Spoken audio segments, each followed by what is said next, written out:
So Tom Myers, Superintendent, Bellevue Community School District, with this week's Believe in the Blue update. Kind of a bi-weekly thing. We'll start doing weekly ones here with actually within this next week. So next week we'll have another update sometime during the week, and we'll go through that throughout the school year, except for some breaks here or there based on school schedules. So wanted to update you. We had a board meeting Monday evening, August 8th. Some things we did there are some upcoming things going on. One thing, KMAQ Radio will be in the district on Tuesday doing their back to school show. They hit several schools throughout the area.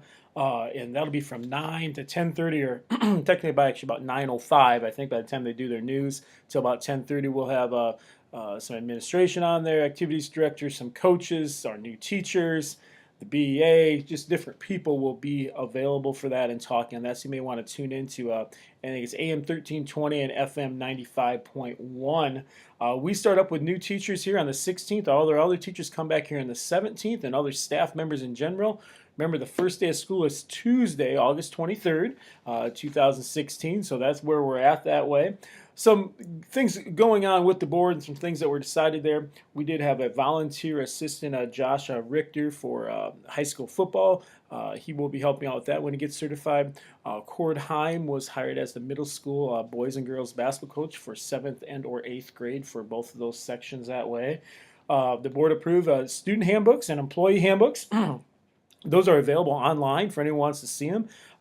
Just go to our website, check under district, or check under the specific schools, and they are there. So you have those along with the student handbooks. Few updates on summer projects. You know, the classroom and hallway floors are done. Classroom cleaning is basically done. A few repairs here or there. The gym floors have been cleaned and completed with new wax on those. Just like the classrooms, a little different wax, obviously. New furniture is coming for the 3rd grade and 5th grade classrooms, more collaborative type tables that way. So they are on their way. Elementary sidewalk area, we are fixing that along with the city across from the fire station, and actually also on the east side that way. By the fire station, that cost is going to be shared with the city and the fire department that way. So D&T Concrete is working on that. We also have some moving around of classrooms that way. The TLC positions of Joni Kilberg and Kurt Ernst. Emily Rickardson, the new school counselor, is in and painted her office, which some of you may remember where the old nurse's office was at before we established the new office area. She's going to be in that room. Once again, Emily Rickardson. We also talked about Cole Park a little bit, what's going on there. The phase that we were working on is completed. The next phase, the Bellevue Braves have raised roughly $20,000 for seating. It'll be box seating type areas, 3 rows high, only about 3 foot high overall. They'll put that on some cement, so that is a great thing that they have accomplished that way, and just going to make that a better and better place for our students to play and for people to watch games that way. So very happy with what everyone in the community has done with the Braves with this, but with ourselves, Marquette, the city, the soccer, Little League, everyone really has played a part in making Cole Park a very attractive area. I guess more attractive than it was. It was even attractive then, but it's become even better. We did some board policy updates. It was our 3rd reading, so they're final now. Those are online as well. You can see we have student teaching agreements with University of Dubuque and University of Northern Iowa. We actually have a student teacher, Mitchell Hofferbeer, with Mr. Toops and Mrs. Van Vleck this year. Penny Meedinger was once again recertified to be our board secretary treasurer that way. She does a wonderful job. Depositor banks from Bellevue State Bank and Fidelity Bank locally, along with a couple state ones that way, but we do our business in town that way. Kind of school finance overview, and the thing I really said, and you remember in a public school system, our funds are determined by our enrollments, and then also by the state supplemental allowable growth, the state funding we get. But that's all based on our enrollment. Right now, I can't tell you what enrollment is exactly. I do not know until the first day of school, and ultimately until about the 1st of October when we do our official count. It looks right now we will be up some in both the middle school, high school, and at the elementary. We had a curriculum presentation. Kurt Ernst presented on the TLC program that way, and I read some things from Joni Kilberg. And then we also watched basically what that was about was how teaching has changed. In order to help students out, we need the best teaching we can get. And just like athletics and just like music and just like art, if you want to get better at something, you need to have some coaching with it. You need to have someone working with you to get better at it. And that's the goal of the TLC program. So that's a teacher leadership and compensation grant, basically. We also showed a video, or I showed a video about Arthur C. Clarke, who predicts the internet. That is on the comment highlights that will be posted on Facebook, and they'll also be on Twitter, and they'll also be on our website that way, under my site there, so you can find that. A very interesting aspect that way. We talked about the registration review. We had over 90% of our families attend and register their students. We have our new staff will be meeting on Tuesday, like I said earlier. They will also meet with the board on Tuesday evening at the Flathead Fifth.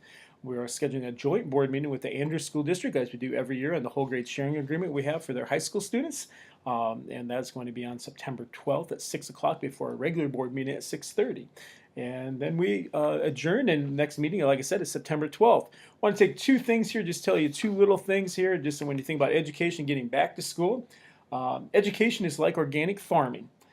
Feed the plants correctly and provide the right growing conditions, and they will grow and prosper. So and when you think about things as a whole, if you feed the students, give the students what they need, they will grow and prosper very effectively that way. And we believe we're doing that and working to get better each and every day, each and every year, whatever you want to say, that we're working to get better. Another thing I just want to read to you real quick is just a quick excerpt from the book Peak. It's P-E-A-K, a very interesting book about performance and how things have changed. Let's read you two quick paragraphs here. In 1908, Johnny Hayes won the Olympic marathon. Since it is the Olympics, not only seem fitting to say this, but he won the Olympic marathon in 1908 in what the newspaper at the time described as, quote, the greatest race of the century.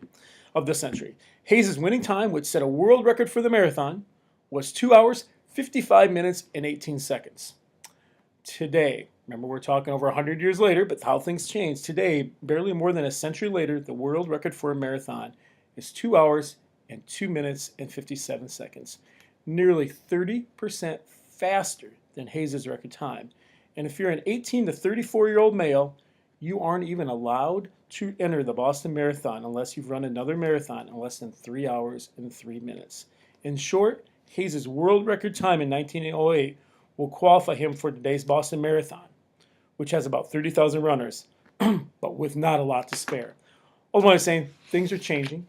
We have to continually look for methods to reach students. We need to continually look at what students need. We continually need to look at what schools need and what we need to offer our communities and the people within our communities, our business, and beyond Bellevue, Iowa as well.